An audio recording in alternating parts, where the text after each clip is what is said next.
News కు స్వాగతం. ముందుగా హెడ్లైన్స్. మహాకుంభమేళాలో భారీ అగ్ని ప్రమాదం. ఏపీలో వాట్సాప్ గవర్నెన్స్ సేవలు ప్రారంభం. మహాత్ముడికి సీఎం రేవంత్ గవర్నర్ జిష్ణుదేవ్ నివాళులు. జేహెచ్ఎంసీ కౌన్సిల్ సమావేశం రసాబస. ప్రయాగ్రాజ్లో తొక్కిసలాట జరిగిన మరుసటి రోజే భారీ అగ్ని ప్రమాదం సంభవించింది. ప్రపంచంలోనే అతిపెద్ద ఆధ్యాత్మిక కార్యక్రమైన మహాకుంభమేళలో అగ్ని ప్రమాదం జరగడం ఇది రెండోసారి. జనవరి 19న తొలి అగ్ని ప్రమాదం జరిగింది. తాజాగా గురువారం సెక్టార్ 22 ప్రాంతంలో మంటలు చెలరేగి ఇప్పటికే అనేక టెంట్లు దగ్ధమయ్యాయి. అగ్నిమాపక దళం సంఘటనా స్థలానికి చేరుకుని మంటలను అదుపు చేసేందుకు ప్రయత్నిస్తుంది. సీనియర్ అధికారులు కూడా ఘటనా స్థలానికి చేరుకున్నారు. మంటలు చెలరేగిన స్థలంలో ఎవరూ లేకపోవడంతో ప్రాణ నష్టం జరిగినట్లు సమాచారం లేదు. అయితే అగ్ని ప్రమాదానికి కారణాలేమిటో ఇంకా తెలియాల్సి ఉంది. రేవంత్ రెడ్డి తెలంగాణ కాంగ్రెస్ అకౌంట్లో ఏ పాలన బాగుందని పోల్ పెడితే 67% మంది కేసీఆర్ పాలన బాగుందని ఓట్లు వేశారు. ప్రజలు గిప్పగిప్పమని గుద్దితే ఓట్లు గుద్దితే రేవంత్ రెడ్డి కిందకి పదపడే ఆన్సర్ వచ్చిందంటూ పాడి కౌశిక్ రెడ్డి వ్యాఖ్యానించారు. ఇదే సునీల్ కనుగోలు గారు మాత్రం రేవంత్ రెడ్డి గారు చెప్తే తెలంగాణ కాంగ్రెస్లో ఏ పాలన బాగుందని ట్వీట్ చేపిస్తే ఇవాళ ఏ పాలన బాగుందని ట్వీట్ చేయిస్తే దాదాపు దీంట్లో 87,000 మంది ఓట్లేసిర్రు. అంటే ఇంకెక్కువనే 87,000. మళ్ళీ నేను లోపలికి వచ్చేటప్పుడు చూస్తే 90,000 అయింది. 87,000 మంది ఓటేస్తే 67% కేసీఆర్ గారి పాలన అద్భుతంగా ఉందని ఇవాళ స్వయంగా చెప్పింది కూడా మీ అందరు కూడా చూడొచ్చు. ఇవాళ దీంతో పాటు దీన్ని బట్టే అర్థం చేసుకోవాలి. ఇవాళ సునీల్ కనుగోలు గారు రేవంత్ రెడ్డి గారి నాయకత్వంలో సునీల్ కనుగోలు గారు మా 10 మంది ఎమ్మెల్యేలని కోట్లాది రూపాయలు ఇచ్చి కొనుగోలు చేసుకుంటూ, కానీ రేవంత్ రెడ్డి గారు ఆదేశాల మేరకి ఇలా తెలంగాణ కాంగ్రెస్ అఫీషియల్ ట్విట్టర్ అకౌంట్లో పోస్ట్ పెట్టిన సునీల్ కనుగోలుకి ఇవాళ ప్రజలు గిప్ప గుద్దుతే దిమ్మ తిరిగిపోయి కింద పడిపోయే పరిస్థితికి వచ్చింది ఇవాళ ఆన్సర్. ఇది బాబు ప్రజలంటే ఏమనుకుంటున్నావు? తమాషా అనుకుంటున్నావా? నీ ఇష్టం ఉన్నట్టు అబద్ధాలు చెప్తుంటే, నీ ఇష్టం ఉన్నట్టు చేస్తుంటే ఇలా ప్రజలేం చూస్తలేరు అనుకుంటున్నావా? మహాత్మా గాంధీ వర్ధంతిని పురస్కరించుకొని తెలంగాణ గవర్నర్ జిష్ణుదేవ్ వర్మ ముఖ్యమంత్రి రేవంత్ రెడ్డి ఘన నివాళులర్పించారు. హైదరాబాద్ లంగర్ హౌస్లోని బాపుఘట్ వద్ద గాంధీ విగ్రహానికి పుష్పాంజలి ఘటించారు. మంత్రులు తుమ్మల నాగేశ్వరరావు, పొంగులేటి శ్రీనివాసరెడ్డి, పొన్నం ప్రభాకర్, పీసీసీ అధ్యక్షుడు మహేష్ కుమార్ గౌడ్తో సహా రాజకీయ ప్రముఖులు, ఉన్నతాధికారులు నివాళులర్పించారు. సర్వోత్తమత ప్రార్థనలు నిర్వహించారు.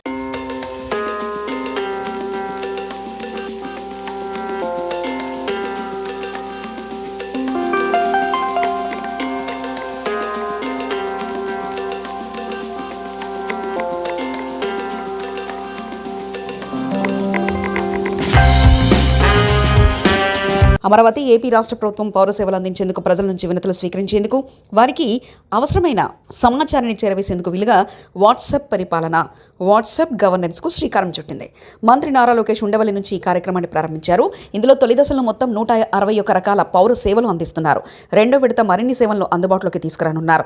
దీనికోసం అధికారిక వాట్సాప్ నంబర్ 9552300009 కేటాయించారు.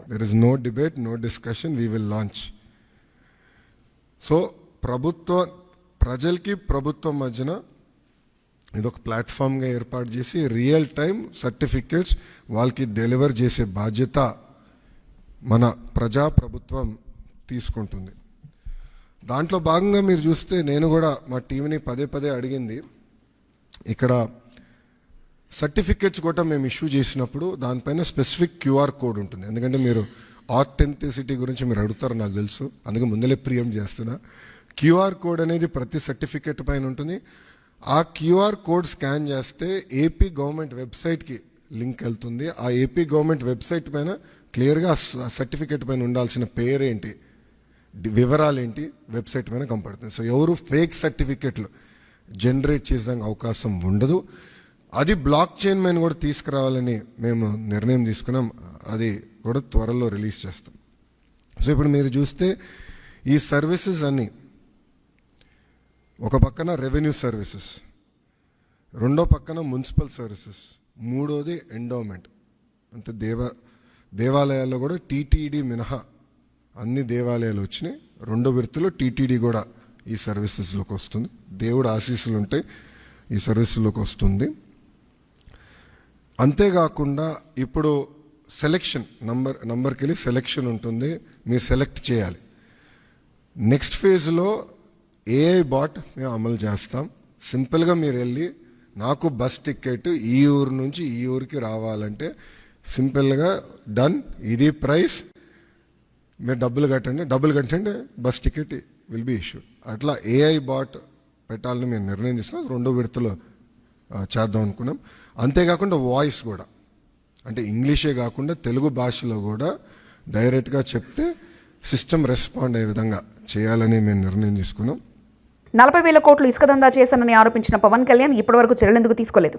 ఎర్రచందనం ఎక్స్పోర్ట్ చేశానని ఆరోపించిన పవన్ ఇప్పుడు అటవీ శాఖ మంత్రి అయ్యాక కూడా ఎందుకు చర్యలు తీసుకోలేదు? అధికారంలోకి రావడం కోసం చెప్పిన అబద్ధం చెప్పకుండా చెప్పాడు చంద్రబాబు. ఇవాళ ఇచ్చిన హామీలను చేయలేనని నిస్సిగ్గుగా చెప్తున్నాడు. పెద్దిరెడ్డి రామచంద్రారెడ్డి మాజీ మంత్రి వ్యాఖ్యానించారు. 40,000 కోట్లు ఇసుకలో దందా చేశాడు పెద్దిరెడ్డి, 40,000 కోట్లు దోచేశాడని చెప్పారు. మరి ₹1 తినింటే ₹1 దోచేస్తుంటే ఎందుకు గానీ యాక్షన్ తీసుకోలేదని అడుగుతా ఉన్నాను. ఏ విధమైన యాక్షన్ తీసుకోకుండా మా ఫైల్స్ చూస్తే తెలుస్తుంది మీకు ఏం రాశాను నేను అని చెప్పి. మరి ఆ విధంగా రాసినాను కాబట్టి ఈరోజు నన్ను ఏది ఎదిరించలేకుండా దాని గురించి మాట్లాడడం లేదు.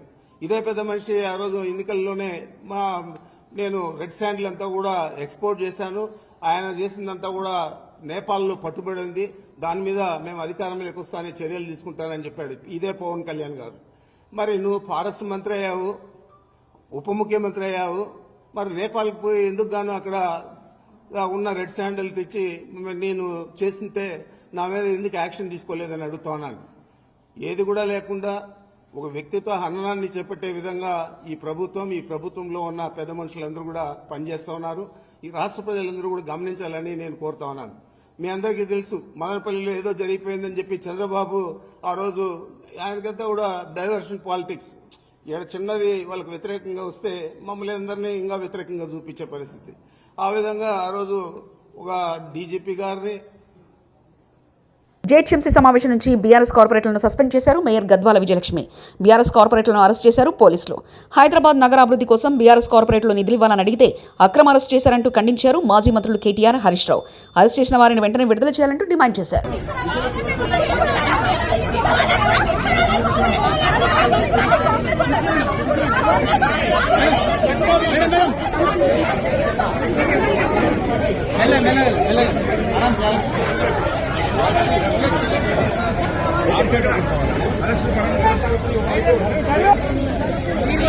మంత్రి జూపల్లి నియోజకవర్గంలో కొన్ని నెలలుగా తాగునీరు బంద్, ఖాళీ బిందెలతో రోడ్డెక్కారు మహిళలు. కొల్లాపూర్ మున్సిపాలిటీ 19వ వార్డుతో పాటు పలు వార్డులలో గత కొన్ని నెలలుగా తాగునీరు రాకపోవడంతో రోడ్డెక్కారు మహిళలు.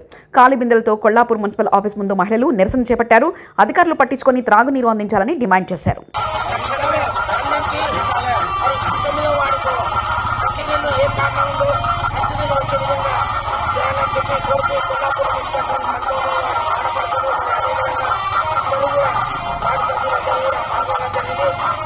కేసీఆర్ను కలవడానికి తెలంగాణ భవన్కు వచ్చిన స్లోవేకియా దేశస్థులు కేసీఆర్ గురించి, తెలంగాణ చరిత్ర గురించి గొప్పగా విన్నామని తెలంగాణ భవన్ సందర్శించి ఉద్యమ నాటి విషయాలు తెలుసుకున్నారు స్లోవేకియా దేశస్థులు.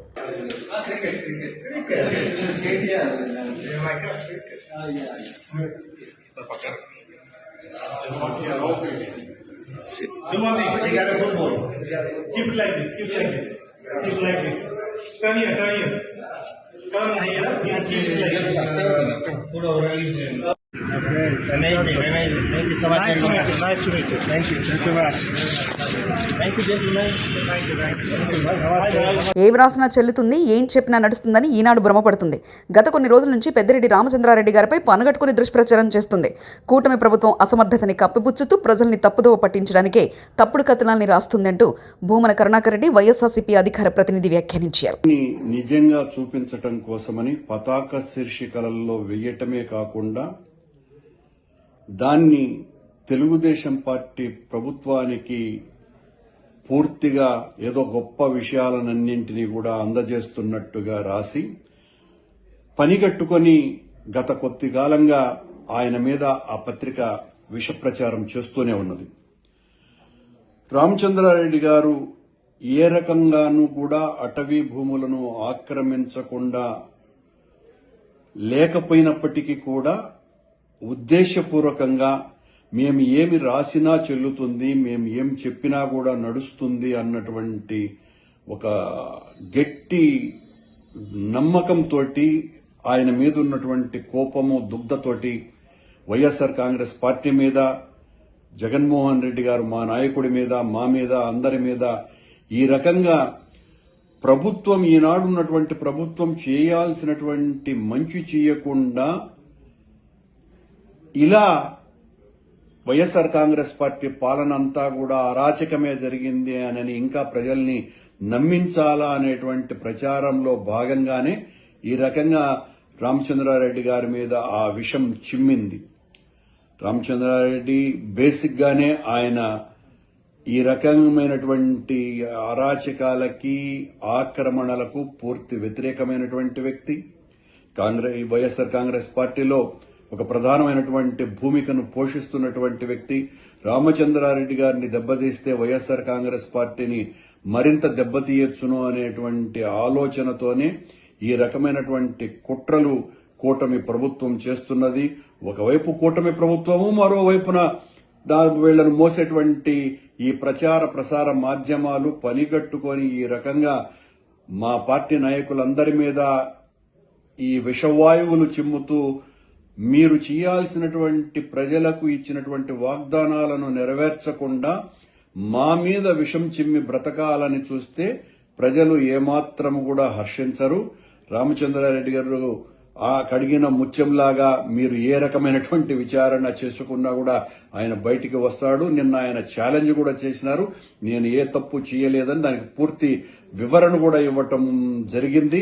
ఆ వివరణను మాత్రం కూడా ఆ పత్రిక ఏమాత్రం కూడా పట్టించుకోకుండా దానికి మాత్రం ఒక సింగిల్ కాలం ఐటమ్ రాసి ఒక వ్యక్తి మీద దాడి చేస్తున్నప్పుడు కనీసం ఆయన వివరణ, నీవు చేసినటువంటి దాడికి సమానంగా తీసుకోవాల్సినటువంటి అవసరం, కనీసమైనటువంటి బాధ్యత, పత్రికా ప్రమాణాలని కూడా పాటించకుండా చేసినటువంటి తప్పిదం కాదు, అసలు చాలా ఘోరం చేస్తున్నాయి. తెలుగుదేశం పార్టీకి, కూటమికి మోసేటువంటి పత్రికలు, ప్రసార మాధ్యమాలు. నిజం నిలకడతో బయటికి వస్తుంది. రామచంద్రారెడ్డి గారు నిష్కల్మషంగా ఈ సంఘటన నుంచి, ఈ ఆరోపణల నుంచి బయటికి వస్తారు. తెలుగుదేశం పార్టీ మీద, కూటమి మీద మా పోరాటం ఎట్టి పరిస్థితుల్లోనూ ఆగకుండా చేస్తూనే ఉంటాం. మీ ప్రభుత్వం చేసినటువంటి వాగ్దానాలను నెరవేర్చకుండా ఈ రకమైనటువంటి ఆరోపణలతోనే మా మీద కాలయాపన చేయటానికే చూస్తున్నది అన్నది స్పష్టంగా అర్థమైపోతున్నది. మహాత్మా గాంధీ వర్ధంతి సందర్భంగా నివాళులర్పించిన రేవంత్ రెడ్డికి హామీలు అమలు చేయించేలా బుద్ధి ప్రసాదించాలని వినతి పత్రం ఇచ్చిన బీఆర్ఎస్ నాయకులు. నల్లగొండ జిల్లా సంక్షేమ ప్రదాత జయేశ్వరి సర్కార్ నాయకత్వం, జై తెలంగాణ, జై తెలంగాణ, జై జయేశ్వరి సర్కార్ నాయకత్వం, రవీంద్ర కుమార్ గారి నాయకత్వం, జై కేసీఆర్, జై కేసీఆర్, జై కేసీఆర్ నాయకత్వం, రవీంద్ర కుమార్ గారి నాయకత్వం, జై తెలంగాణ, కల్వకుంట్ల చంద్రశేఖరరావు గారి నాయకత్వం, జయేశ్వరన్న నాయకత్వం, రామావతి రవీంద్ర కుమార్ గారి నాయకత్వం, జై తెలంగాణ, జై తెలంగాణ, కల్వకుంట్ల చంద్రశేఖరరావు గారి నాయకత్వం, కల్వకుంట్ల చంద్ర జై తెలంగాణ, జై తెలంగాణ, కేసీఆర్ నాయకత్వం, కేసీఆర్ నాయకత్వం, జయసన్న గారి నాయకత్వం, రవీంద్రన్న గారి నాయకత్వం, జై తెలంగాణ, చంద్రశేఖరరావు గారి నాయకత్వం, కల్వకుంట్ల చంద్రశేఖరరావు గారి నాయకత్వం. చరిత్రలో తొలిసారిగా అత్యంత భారీ భద్రత నడుమ జీహెచ్ఎంసీ కౌన్సిల్ సమావేశం. వందలాది మంది పోలీసుల మోహరింపు. జీహెచ్ఎంసీ ప్రధాన కార్యాలయం నలుదిక్కుగా భారీగా పోలీసులు మోహరించారు.